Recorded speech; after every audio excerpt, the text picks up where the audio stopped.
The forbidden Discovery commander Elena Vasquez floated through the observation deck of the research vessel Horizon's Edge, watching the stars drift past in the endless void of space. The ship had been traveling for 3 months toward the galaxy's outer rim, farther from Earth than any human expedition had ever ventured. Elena pressed her palm against the cool metal of the viewing port and smiled. This was what she lived for, pushing beyond the known, discovering what lay hidden in the darkness between stars. The year was 2394, and humanity had been part of the Galactic Council for 57 years. When the Council first made contact with Earth, it seemed like a dream come true. 12 ancient species had united to govern the galaxy, bringing peace and prosperity to hundreds of worlds. They welcomed humanity with open arms, sharing basic technology and establishing trade, relationships. But as the decades passed, Elena and others began to notice troubling patterns. Dr. Marcus Chen drifted into the observation deck, his weathered face showing the excitement of a man half his age. As the expedition's chief xenoarchaeologist, Marcus had spent decades studying alien civilizations, but he rarely looked this energized. "Elena, you need to see what we've found," he said, his voice barely containing his enthusiasm. "The deep scans of the Kepler 442 system are showing structures that shouldn't exist." Elena pushed off from the viewing port and followed Marcus through the ship's corridors. The Horizon's Edge was humanity's most advanced research vessel, equipped with experimental sensors and archaeological equipment. The crew of 47 scientists and support staff had volunteered for this mission, despite knowing they would be gone from Earth for at least 2 years. They were explorers at heart, driven by humanity's endless curiosity about the universe. In the main laboratory, Marcus activated the holographic display showing their target system. 3-dimensional images of planets and asteroids floated in the air, but what caught Elena's attention were the geometric shapes orbiting the 4th planet. "These aren't natural formations," Marcus explained, manipulating the display to show different angles. "The structures are clearly artificial, but our dating suggests they're at least 4 million years old." Elena studied the ancient ruins with growing excitement. The structures were massive, easily the size of small moons, and they showed engineering techniques far beyond anything the Galactic Council claimed to possess. "Have you sent these readings to Earth?" she asked. Marcus shook his head. "Not yet. I wanted to confirm everything first. But Elena, if these ruins are as old as our scans indicate, they predate the Council's formation by millions of years. This could rewrite everything we know about galactic history." Captain Rex Titanborn entered the laboratory, his military bearing evident even in the zero-gravity environment. Rex had served in Earth's defense forces for 20 years before joining the Exploration Corps. His job was to keep the expedition safe, but Elena could see the tactical mind working behind his eyes as he studied the ancient structures. "Commander, we should be careful about broadcasting this discovery. The Council has strict regulations about archaeological sites, especially ones this significant." Elena understood Rex's caution. The Galactic Council claimed authority over all archaeological discoveries, requiring member species to report any findings immediately. They justified this by saying ancient technologies could be dangerous if misused. But Elena had always wondered why the Council seemed so interested in controlling access to the past. 3 days later, the Horizon's Edge entered orbit around the 4th planet in the Kepler 442 system. The world below was barren and lifeless, its atmosphere long since stripped away by stellar winds. But the ancient structures in orbit told a different story. As their scans became more detailed, the crew realized they were looking at the remnants of a once mighty civilization. Dr. Chen led the first exploration team to the largest structure, using specialized suits designed for archaeological work in vacuum environments. Elena watched from the ship's bridge as Marcus and his team disappeared into the ancient ruins. The structure was clearly artificial, with corridors and chambers that suggested a sophisticated understanding of engineering principles. After 6 hours of exploration, Marcus's voice crackled over the communication system. "Elena, you need to get down here immediately. What we found, it changes everything." Elena suited up and took a shuttle to the ruins, her heart racing with anticipation. Marcus met her at the entrance to what appeared to be a vast central chamber. The walls were covered with symbols and diagrams that seemed to pulse with their own inner light. But what dominated the chamber was a massive crystalline structure in the center, humming with energy, despite being millions of years old. The power source is still active, Marcus explained as they approached the crystal. But that's not the most important discovery. Elena, look at these wall carvings. They're a historical record, and they tell a story the Council never mentioned. Elena examined the symbols with growing amazement. Her translation software, enhanced with decades of linguistic research, slowly began to make sense of the ancient text. What she read made her blood run cold. The carvings told the story of a galactic civilization that had achieved incredible technological advancement, spreading peace and knowledge throughout the galaxy. But then came references to something called the Great Suppression and the rise of the False Council. Marcus, are you saying the current Galactic Council isn't the original governing body? Elena asked, though she was beginning to understand the implications. Marcus nodded grimly. According to these records, the original galactic civilization was destroyed by a group of species who wanted to control rather than liberate. They established themselves as the new council and began systematically suppressing the development of younger species, keeping them dependent and subservient. Elena felt her worldview shifting as she absorbed this information. Suddenly, many things about the council's behavior made sense.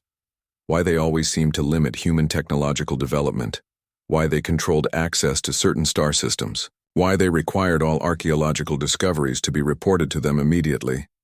Captain Rex's voice interrupted her thoughts over the communication system. Commander, we have a problem. Long-range sensors show Council enforcement ships approaching. Our position. Multiple vessels, heavy armament. They'll be here in 18 hours. Elena looked at Marcus with determination. How much of this data can we copy before they arrive? Most of it, Marcus replied. But Elena, once we take this information back, to Earth there's no going back. The Council will never let us share what we've discovered. Elena activated her suit's communication system and addressed the entire crew. This is Commander Vasquez. What we've found here proves that humanity and dozens of other species have been deliberately held back by the Council. They've been lying to us for decades, keeping us as subjects instead of treating us as equals. We have 18 hours to document everything we can. When we return to Earth, we're going to tell the truth regardless of the consequences. The crew worked frantically to download and analyze the ancient records. What they found painted a picture of a galaxy where advanced civilizations had once shared knowledge freely, uplifting younger species and encouraging their development.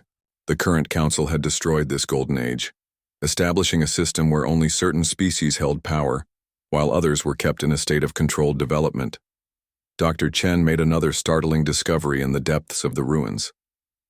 Hidden chambers contained not just historical records, but actual technology from the ancient civilization. Weapons, shields, and propulsion systems far more advanced than anything the Council possessed. They've been sitting on this for millions of years, Marcus told Elena as they examined the pristine equipment. The Council could have shared this technology with everyone, but instead, they hoarded it to maintain their control. When the Council enforcement ships arrived, they found the horizon's edge still in orbit around the ancient ruins. Admiral Zektar of the Council fleet sent a cold message demanding that the human vessel surrender all archaeological data immediately. His crystalline species had been part of the Council's leadership for thousands of years, and his voice carried the authority of absolute power. Elena responded with calm defiance. Admiral, we are conducting scientific research in unclaimed space. We have every right to study these ruins. The ruins are now claimed by the Council, Zektar replied. All archaeological sites of this significance fall under our jurisdiction. You will transfer your data immediately and submit to inspection. Respectfully, Admiral, we decline, Elena said, her voice steady despite the fear in her heart. We're returning to Earth to report our findings to the human government. The silence that followed was ominous. Finally, Zektar spoke again, his voice carrying a threat that chilled Elena to the bone. Commander Vasquez, you are making a grave mistake. The Council has maintained galactic peace for millennia. Species that threaten this peace are dealt with accordingly. Elena looked at her crew, seeing determination in their faces despite the overwhelming odds against them. These were scientists and explorers, not soldiers, but they understood the importance of what they had discovered. Admiral, the only threat to peace is a government built on lies. Humanity deserves to know the truth. The Horizon's Edge began its journey back to Earth, carrying evidence that would shatter the comfortable relationship between humanity and the Galactic Council. Behind them, the Council fleet followed at a distance, like predators stalking their prey. Elena knew that by the time they reached Earth, everything would have changed. 3 months later, the research vessel entered Earth's solar system to find a tense situation waiting for them. Ambassador Lydia Cross, Earth's representative to the Galactic Council, had been trying to negotiate a peaceful resolution to what the Council was calling humanity's unauthorized archaeological activities. But the ancient records from the ruins had already been transmitted to Earth, and the human government was studying their implications. President Sarah Williams of the United Earth Federation called an emergency session to review the findings. What they learned from the ancient civilization's records was shocking beyond belief. Humanity wasn't just one of many species being suppressed by the Council. They were potentially the most dangerous threat the Council had ever faced. The ancient records suggested that humans possessed a unique combination of creativity, adaptability, and determination that had allowed the original galactic civilization to achieve greatness. The Council's ultimatum arrived the next day. Hi. Arbiter Zektar's message was broadcast across all human worlds simultaneously. The species known as humanity has violated galactic law by removing protected archaeological materials from a restricted site. Furthermore, they have refused to surrender this material for proper Council oversight. Under Galactic Law 2847, humanity is hereby classified as a rogue species. All human expansion beyond your current systems is prohibited. All human military vessels will be decommissioned under Council supervision. Failure to comply will result in enforcement action. The message continued with a list of demands that would essentially reduce humanity to a client state under direct Council control. Human governments would answer to Council overseers. Human research would be monitored and limited. Human exploration beyond their current 17 star systems would be forbidden. President Williams stood before the assembled leaders of humanity and made the decision that would change the course of galactic history. The Galactic Council has revealed its true nature through these demands. They don't seek cooperation. They seek domination. Humanity has never knelt to tyrants, and we will not start now. Elena Vasquez watched the president's speech from the bridge of the Horizon's Edge, now docked at Luna Station. Around her, the crew that had risked everything to bring the truth to light prepared for the consequences of their discovery. They had known this moment would come, but seeing it arrive still sent chills through Elena's heart. "Ma'am." "Captain," Rex reported.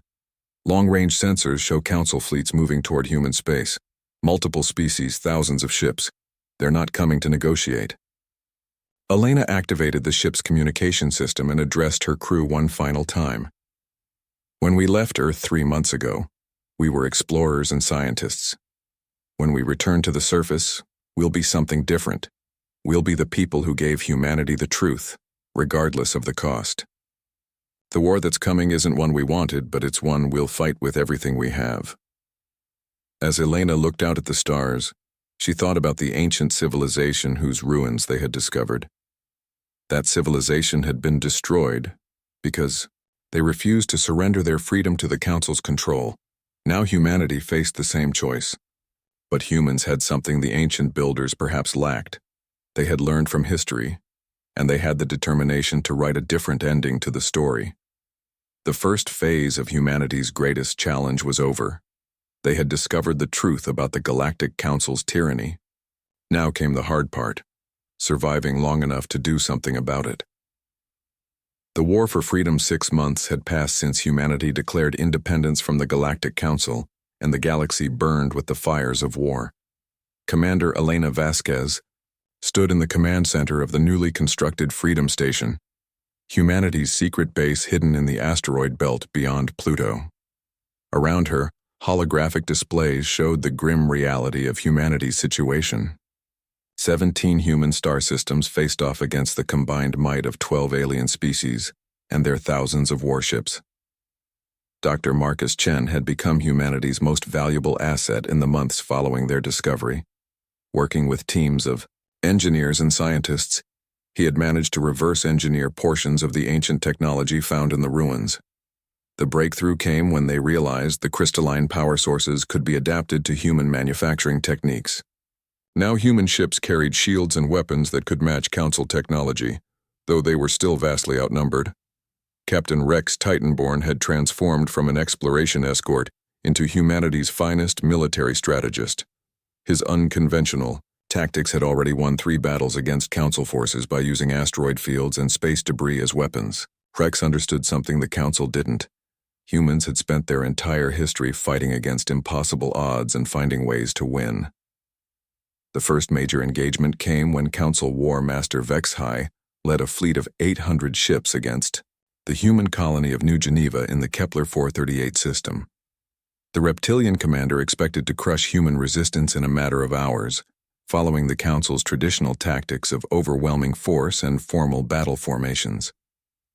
Elena received the battle reports in real time from New Geneva's orbital defense platforms. Governor Janet Morrison, who had evacuated most of the civilian population to underground shelters, coordinated the defense with a mix of regular military units and civilian volunteers. What Vexahai encountered was unlike anything in the Council's experience of warfare. Instead of meeting the alien fleet in open space combat, the human defenders had prepared a deadly surprise.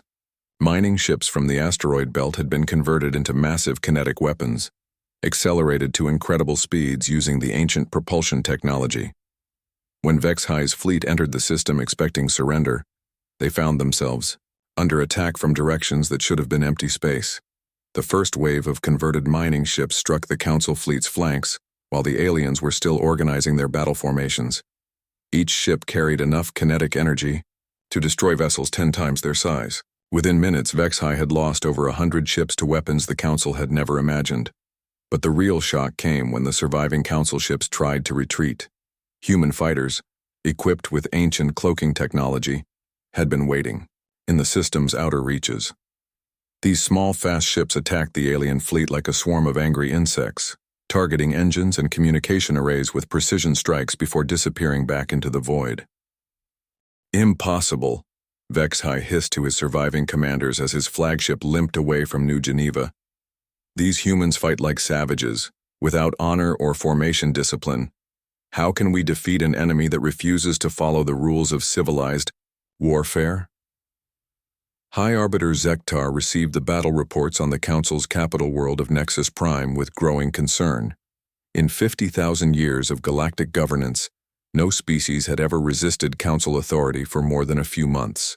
The standard procedure was simple: make demands, demonstrate overwhelming force, accept surrender. But humans seemed incapable of recognizing when they were beaten. Send additional fleets to contain human expansion, Zektar ordered his military advisors. Double the number of ships assigned to each human system. These primitives will surrender when they see the futility of resistance. But the Council's problems were growing beyond their conflict with humanity. On the mining world of Kepler 452c, the insectoid workers had begun asking questions about the ancient ruins that had started the war. Similar unrest was spreading to other Council member species as word of humanity's discoveries leaked through underground communication networks. Ambassador Lydia Cross had been working secretly with representatives from several alien species who were beginning to question the Council's version of galactic history. The dolphin-like Aquarians had always been uncomfortable with the Council's authoritarian methods. The energy-based Luminans had begun to suspect they were being deliberately held back from achieving their full potential. Dr. Chen made another breakthrough when he discovered that the ancient technology could be shared with other species more easily than with humans. The original galactic civilization had designed their systems to work with any form of consciousness, not just specific biological types. This meant that other oppressed species could benefit from the ancient knowledge if they chose to resist. Council control.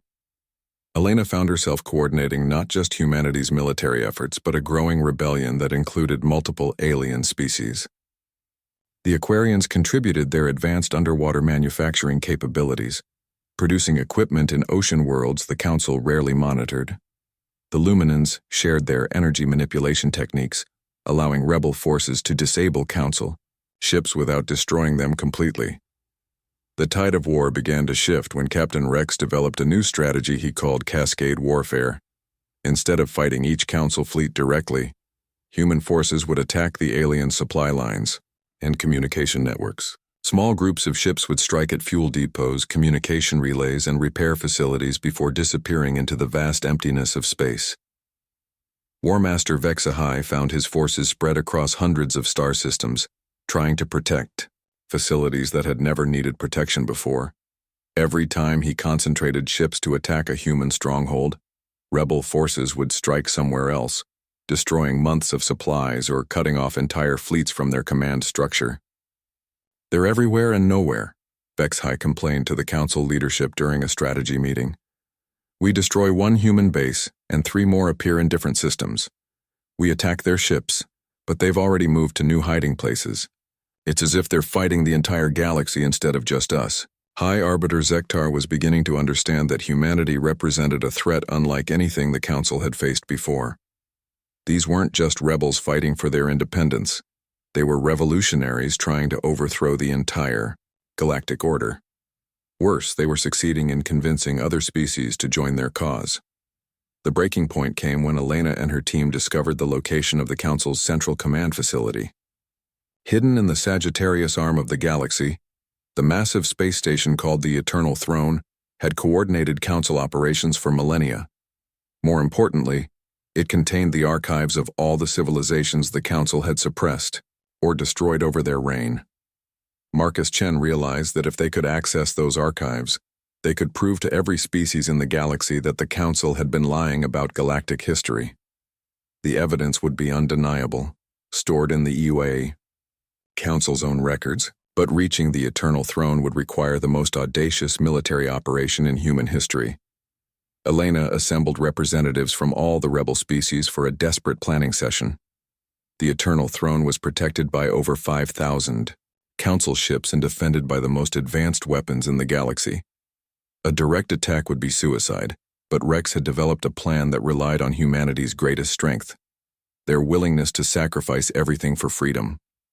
"We can't fight 5,000 ships," Rex explained to the assembled commanders. "But we don't need to.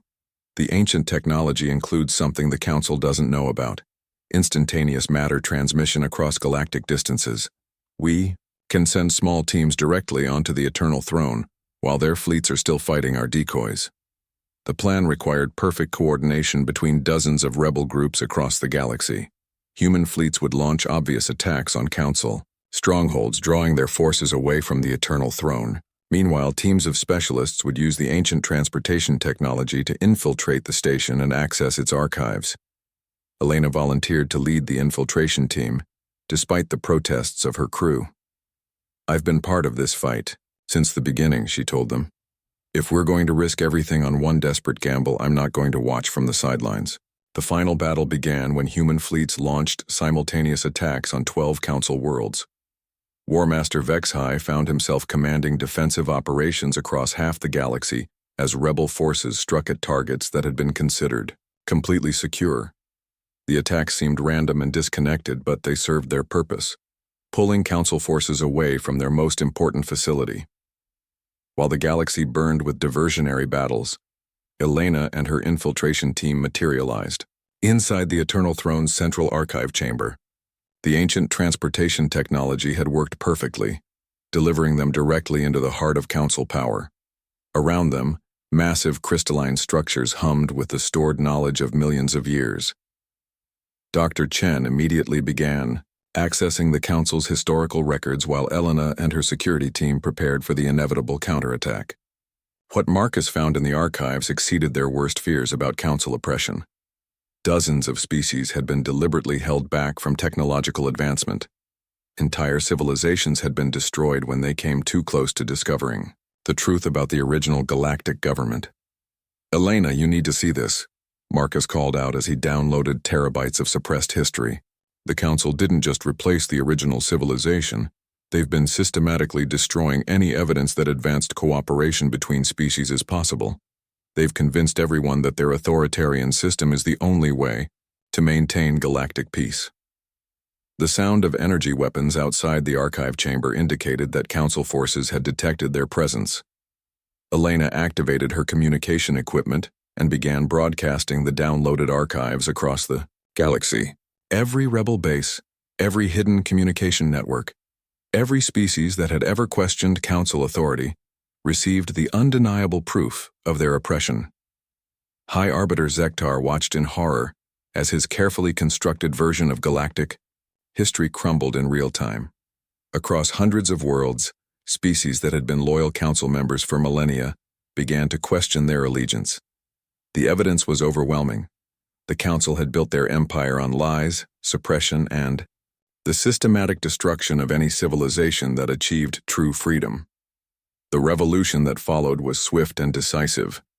Species after species declared independence from Council authority as the truth spread through rebel communication networks.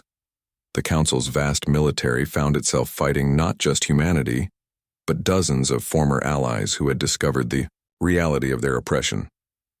Elena and her team held the archive chamber for 3 crucial hours, transmitting every piece of evidence they could access before Council forces finally broke through their defenses.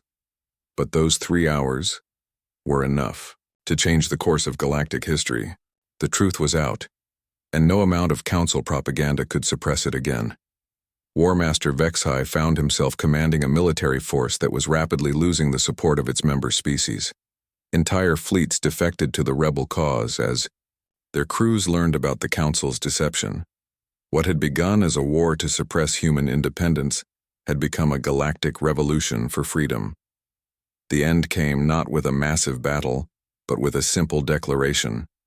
High Arbiter Zektar, faced with the collapse of everything his species had built over millennia, announced the dissolution of the Galactic Council.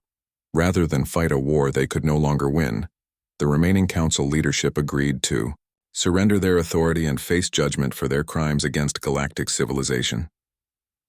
Elena Vasquez stood once again on the observation deck of the Horizon's Edge, but now she looked out at a galaxy transformed. The new Galactic Alliance included over 40 species working together as equals, sharing knowledge and technology freely. The ancient ruins that had started humanity's journey toward truth were now preserved as a monument to the civilization that had shown them what galactic cooperation could achieve. Dr. Chen had become the Alliance's chief archaeologist, leading expeditions to recover more ancient technology and historical records. Each discovery added to their understanding of how advanced civilizations could thrive together instead of dominating each other. The Golden Age that had been destroyed millions of years ago was being rebuilt with the wisdom of hard-won experience. Captain Rex commanded the Alliance Defense Force, but his primary mission was no longer warfare. Instead, he trained peacekeeping forces that protected member worlds from the few remaining Council loyalists who refused to accept the new galactic order. The emphasis was on defense and cooperation rather than conquest and control. As Elena watched ships from dozens of species travel freely between star systems, she reflected on the journey that had brought them to this point. Humanity's refusal to accept oppression had not only won them freedom, but had liberated an entire galaxy from millennia of authoritarian rule. The ancient civilization's dream of peaceful cooperation between species was finally becoming reality. The discovery that had started as a simple archaeological expedition had grown into a revolution that reshaped galactic civilization. But more than that, it had proven something important about the nature of freedom itself. When one species stands up against tyranny, others find the courage to stand with them. When the truth is revealed, no amount of propaganda can suppress it forever. Elena smiled as she watched a human research vessel depart for unexplored regions of the galaxy, this time accompanied by ships from the Aquarian and Luminan species. The age of exploration was beginning again, But now it would be an age of shared discovery rather than controlled expansion. Humanity had not only won their freedom, they had helped win freedom for everyone. The stars no longer belonged to the few who sought to control them. They belonged to all the species brave enough to reach for them together.